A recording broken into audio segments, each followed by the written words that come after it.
what captured the imagination? You talking about how we got people in the organization?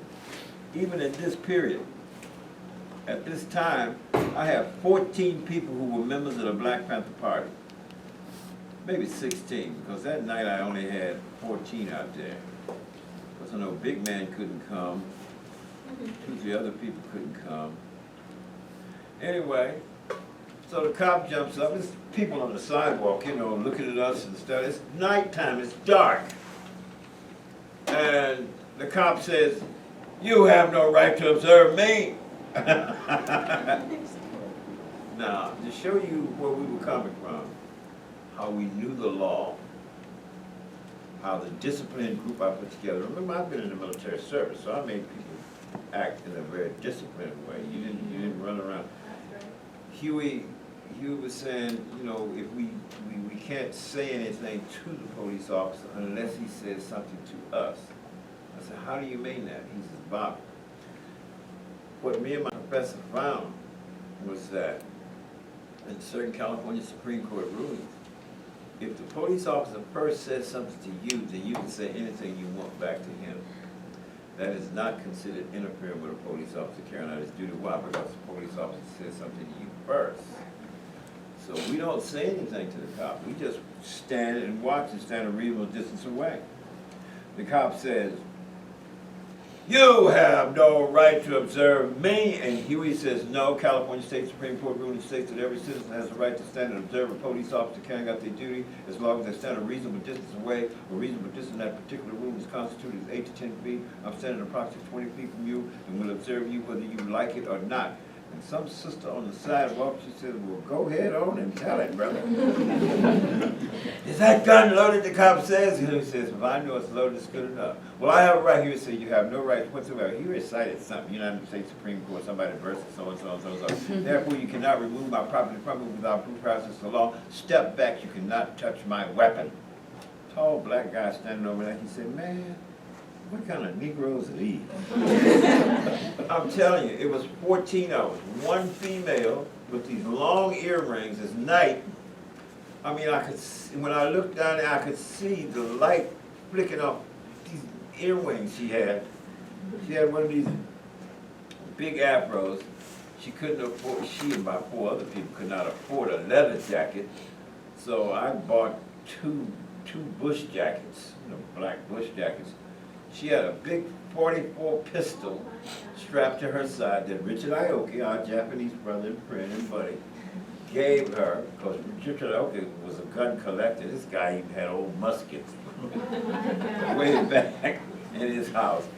But I'm just saying, you have to imagine this. Recruiting people to be with you. That was a slow job in what we did. Now, that cop finally that night left. He got his arrestee and they left. I turned around and says, "Ladies and gentlemen, well, that's 40, 50 people around here." I says, "My name is Bobby Seale. I'm the chairman of the Black Panther Party. This is my friend Huey Newton here. He's a minister and prince of our organization, the Black Panther Party." I says, "Now, we're passing out to you," and I had party members who carried handguns. They had to carry the stacks in the 10-point program, our 10-point platform and program. The address is on top, 5624 Grove Street, and we have meetings on Wednesday nights at 7 p.m. and on Saturdays at 2 p.m. in the afternoon. Tomorrow is Saturday. We have, and you can come down and we'll have a political education session just if you want to work in the Black Panther Party. And Huey says, and you don't have to carry a gun to be in the Black Panther Party. We're just out here because Huey says, Bobby can organize things. He's organized programs, and many of you can work in other kinds of programs. So, boom. Now, we got about 22 people that could show up the next day at 5624 Grove Street. That's 2 blocks from my home in North Oakland. We was in West Oakland that night. But my point is, what happens here, the 20 some odd people that showed up, only 2 people joined. We gave a PE class, what it was about. We're going to have programs in the community. Programs is going to revolve around voter registration and get all our votes unified in the city of Oakland.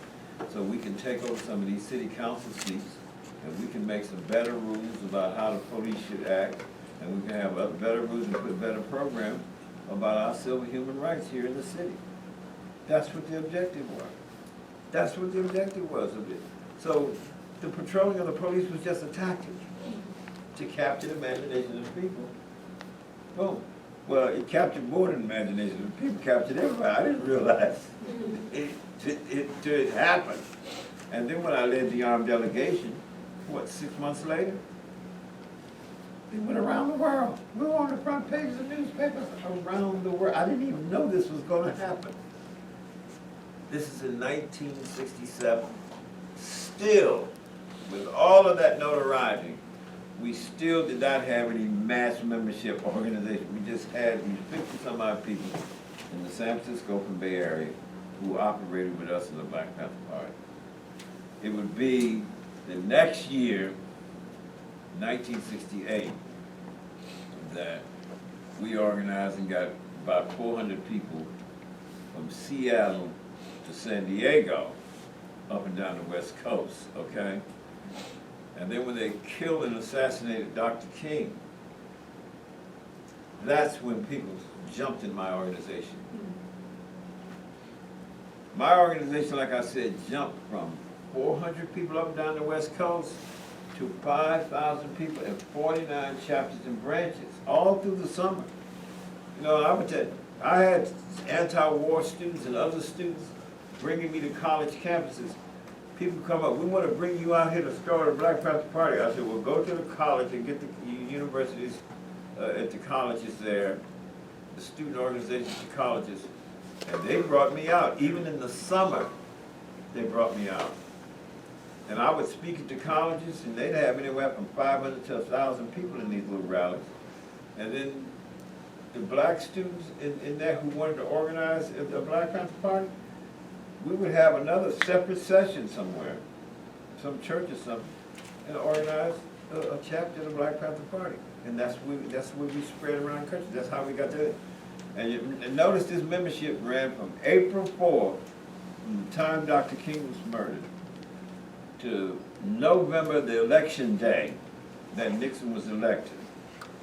We swelled from 400 members to 5,000 members in 49 chapters and branches. That's 49 cities and major community areas, you know, with precincts, voting precincts and stuff. You see what I mean? That's what spread. And that's what scared. Now, what really scared the power structure in terms of the membership relationship was the coalition politics. We did not play the race card game. That wasn't what it was about. We had a cleared up analysis of the class nature of exploitation. And our human liberation was connected with other people's human liberation too. It wasn't disconnected, it was interconnected, interrelated, and intertwined, you see. So while we had Berkeley, California was the hotbed of college university protests.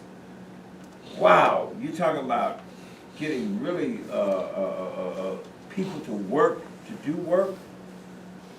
You know why I went several times? I'd have a rally. I'd get all the organizations, and Bobby Seale coming up, boom, boom, boom, and have a rally.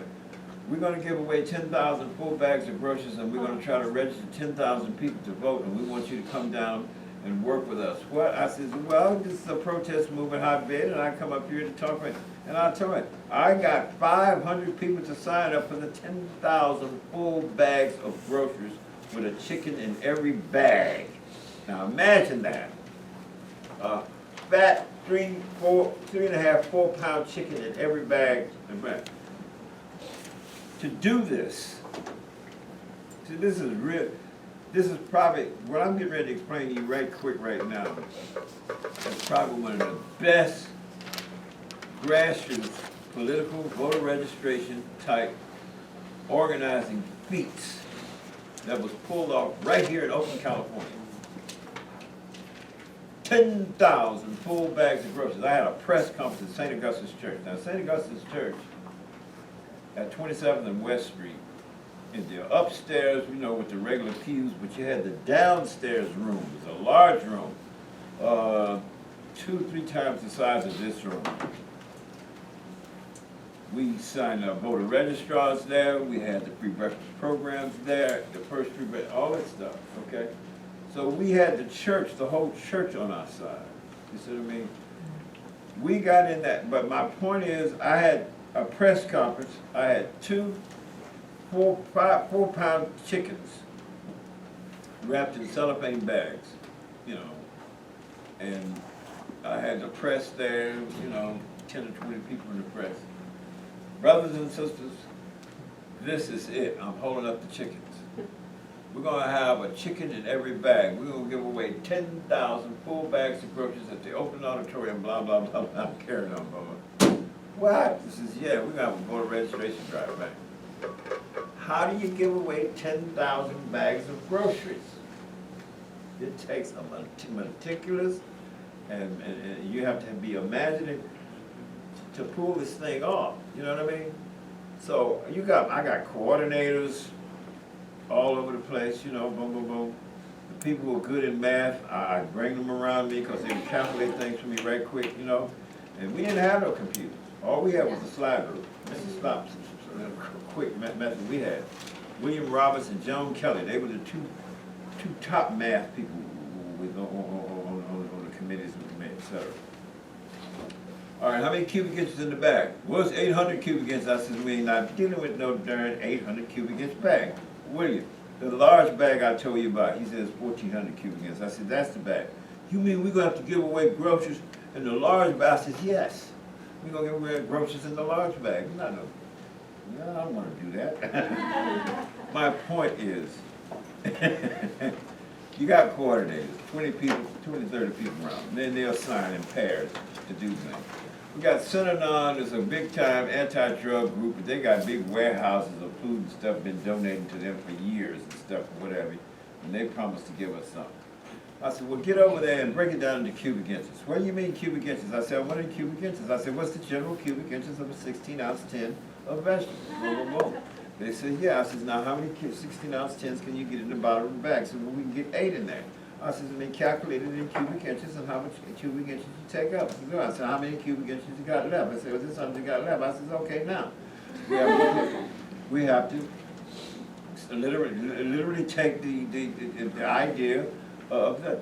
Get to settle on, and when you get over there, break everything down. Whether it's a box, break it down into cubic inches. Whether it's a pallet, length, width, and height, measure length, height, and break down into cubic inches, etc. I says multiply 1 cubic inch bag, 1,400 cubic inch bag by 10,000 bags. Boom, boom, boom, boom. Right, Chairman. Boom, boom, boom, boom. Now somebody was talking about potatoes. Potatoes, yeah, potatoes. Okay, I tell you what. Somebody deal with the potatoes there. And so, you know, you have a meeting the next week. Chairman, we can't get no potatoes, man. We've been out to every produce place around here, down in San Jose and Frisco. Ain't nobody got no 40, 50,000 pounds of potatoes. Chairman, we're gonna have to call this off. I said, don't you be talking about call. What are you talking about? Well, where we gonna get the potatoes from? I said, have you ever heard of Idaho? So these argumentative organizing things. So, boom, you know, go see Gwen Goodlow, the Sisters of Treasury. Tell her I said that you need money to rent cars, to what have you, etc. Now I want you to go up there in a couple of cars. Put your shotguns on. You're going to Idaho. It's a bunch of racists up there. Do not flaunt your guns. Put your guns in your trunks. If you have guns, do not flaunt guns at all. You're there for business. You're trying to find out somebody who's going to give you a contract, and I want 50,000 pounds of potatoes delivered down here on a tractor trailer, etc. Boom, boom, boom, on such and such a day, such and such a time. Boom, boom, boom, boom, boom.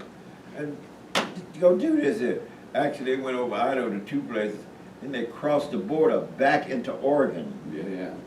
And found a liberal guy who was happy to send us. I bet. Oh yeah, I mean, Yeah, I know right you where just you're happened to talking run into somebody that related to where the heck we were coming from. It had somehow heard about our program. My point is, 10,000 full bags of groceries at the Oakland Auditorium. Oakland Auditorium is scheduled for 6,750 seats. That includes the balcony, downstairs, etc. Boom, boom, boom, boom, boom. Now, we're gonna do sickle cell anemia testing at the open auditorium. All those door entrances, 1, 2, 3, 4, 5, 6, 7, 8 door entrances. On both sides of the door, we got party members and we got doctors, authentic doctors, supervising the sickle cell anemia test program. Electrophoresis, all we need is that quick tube of blood, etc. Boom, boom, boom, boom. And both sides, everybody who comes into that auditorium has to take a sickle cell anemia test. Even a white person, you have to take a sickle cell anemia test. Well, I'm not, it doesn't make any difference. We would like you to take 6 hours. Okay, Bobby, sure. But my point is, this was a thing. You're doing voter registration. Now, I've gotten 500, I went to University of California, left radicals from up there to come and bag groceries. How do you bag these groceries? Laney College at the time had a different situation before they built these other buildings over there. They had a gigantic cafeteria area. And it was summertime, okay? So they cleared out all those tables in there. And we have 4 bags in rows running. We had pallets. I'd gotten women, sisters from various churches, women mostly, and a couple of older men, about 40 of them. So we had these 80 chairs in a circle, and in every other chair, we put the older people. Because one of my people had went out to get canned goods, so he got them cheaper without the labels on them. Okay. Yeah. So they come in the box, boom, boom. Then we had a little gang of groups, a couple of gang, call them gang. We were gonna politicize them and stop them from being gang bangers, etc. And so we actually told them, y'all gonna get a bank account. You're gonna list your organization, but you're gonna help us do this. So we got them and politically educated them. So here I got the young gang guys lifting the boxes to the older women and men who were sitting in a chair, and they would put the box of unlabeled goods, you know, but the box would say string beans. They would mark on the cans string beans, and then they would put them in another box, however it was, and then they take them back. Right. Now, I deliberately had it in that cafeteria. Why? Because down at the end, I had to bag these groceries in a 24-hour period. 24-hour period. So I got all of these left radicals and other people, party members, to be baggers. And every row was calculated by so many cubic inches of groceries that go in each bag. I mean, calculated down so you don't waste, you don't overdo, et cetera, et cetera, et cetera. Well, in some cases, we only had tacos, packages of tacos, you know, for 1,000 bags. Well, that cubic inch is calculated for these bags, and we have some other item is calculated for another one, et cetera. Then there was puffed wheat. Somebody said puffed wheat. I said, yeah, puffed wheat. Good cubic inches, and it's wholesome. Puffed wheat. So that's when we filled the bag up. The chickens could not go in those bags. The chickens, when they got the chickens, they went down to Foster Farm, the same company you see today, and talked to them. And I says, I want 3.5 to 4 pound chickens. You know, if you get them 4 pounds, get them 4 pounds, whatever. And they told me that they went down there and they said, you got to tell them how to make sure that they're 4 pounds. They took the crew into one of these gigantic chicken feeding operations, level after level after level after level after level, all across, boom, boom, boom, boom, boom, of thousands of chickens eating grain, right, and picking, and it was a constant noise, chickens around. And what they would do, they cut the lights out, and all these thousands of chickens would stop eating. Wow. Literally stop eating. Then they cut the lights back on and they start eating. They could gauge the poundage of the chickens to make sure our chickens was going to be at the poundage level that we wanted to be at. And, see, that's mathematical. My point is this, hold on. We pull all that together. How are we going to keep these people who come there for the groceries? I got voter registrars that's out and up and down the street for people who were just walking, coming from the parking lot to the place to register to vote. Because it's also a voter registration operation, okay? So the people that register to vote, and then the people who did all the sickle cell anemia tests, once all the people in there. How do I keep these people entertained? So we got Santana.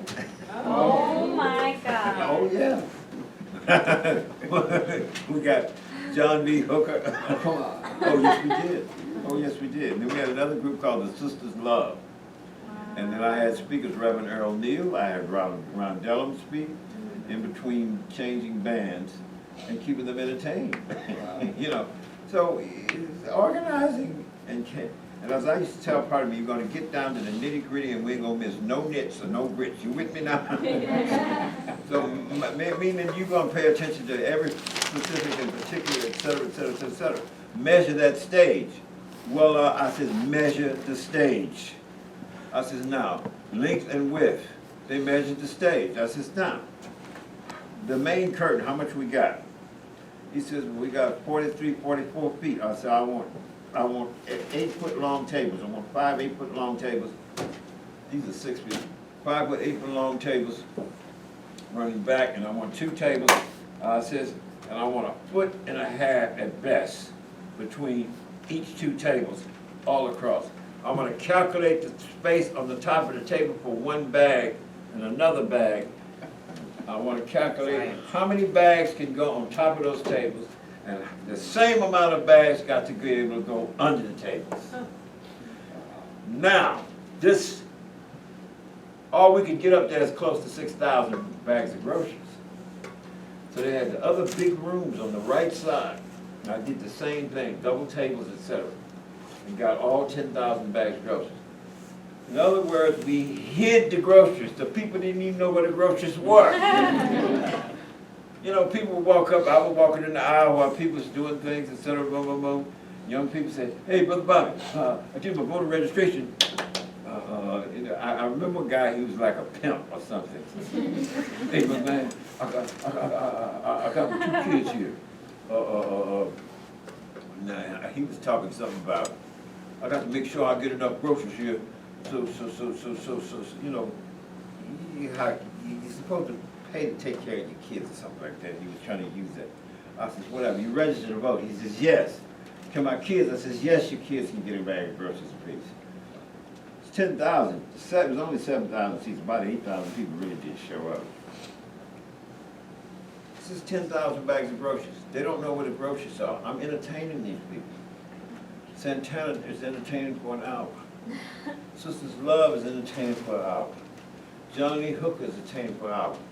Now, while John Lee Hooker is doing that, all the people who were working to do sickle cell anemia testing, all the people who were already working doing voter registration thing, they're in the back while John Lee Hooker and those chickens are at 32 degrees. 32 degrees now. You cannot let these chickens sit out because they'll spoil, etc. All of these workers in 1 hour's time put these chickens at 32 degrees on the top of every last one of these bags. All 10,000 bags. How did they In get 1 that? hour's time. Listen to me now. And when they told me by walkie-talkie, Chairman, section 1 is loaded, chicken's ready. Section so-and-so, so-and-so. Section 4, 5, and 6 on the stage is all completed. Chickens are completed. I said, boom. I said, let John Lee Hooker know this is his last song. And he was singing and blasting the music that one cause, I don't want you to be no fool, I don't want you to be no slave, baby, I just want to make love to you, etc. I don't want you to, I mean, it was kicking. It's your last song. And they pull it. Now, remember, that's the second main curtain. It's 42 feet. We have another 30 feet in the front of the curtain. You see how, so the chickens are hidden. So when it's the last song, we come out on the stage. On the left-hand corner, Sister Archie Jones. She used to run the Boston, Massachusetts State Chapter of the Black Panther Party. She's on the left-hand side of the stage over here at a microphone. Big man Albert Howard is on the right side. I'm in the center. I says, brothers and sisters, 2.5 months ago, there was a meeting in the mayor's office here in Oakland, California. A meeting with the mayor, district head of the FBI office out of San Francisco, and the chief of police. And the scuttlebutt information that got back to me and got back to the party was that we would never be able to give away 10,000 bags of groceries. How in the hell do those damn Panthers think who do they think they are? This is what they were saying. Well, all I have to say for the racist pig power structure is this. Today, we have 10,000 full bags of groceries. And the curtain went straight up. The lights in the ceiling caused the cellophane bags that the chickens are in to glitter. 90-foot wide stage. It silenced the whole audience. And some sister says, damn. And somebody said, oh, goddamn groceries. And it was just a slow applause, and the whole audience got an applaud. And I said, brothers and sisters, thank you. Sit down. Coming down the aisles. All these mountains, black, white, whoever, etc., they got armbands on. You are in color-coded sections. You must follow your color-coded section that you are sitting in. Do not deviate from that, etc. Big man Albert Howard is on this microphone over here to take those of you in certain areas by color codes, and this side in color codes. It is imperative that you just follow, walk, do not rush, etc. Boom, boom, boom. And I turned the microphones over to them, and the microphones spoke to them, and to different mics in those different places.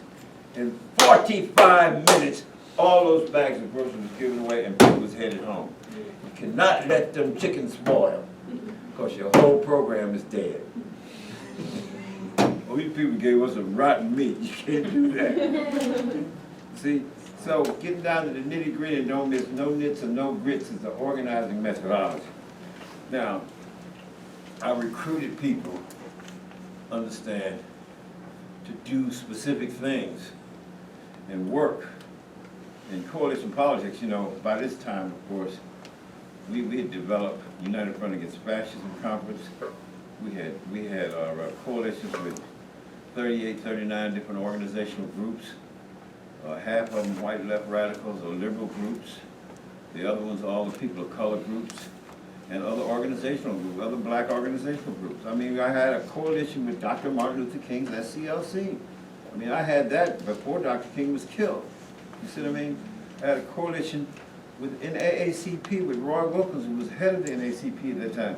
And his coalition work relationship with us is that he helped us put together a network of lawyers from the Lawyers Guild as it developed that we was getting so many cases.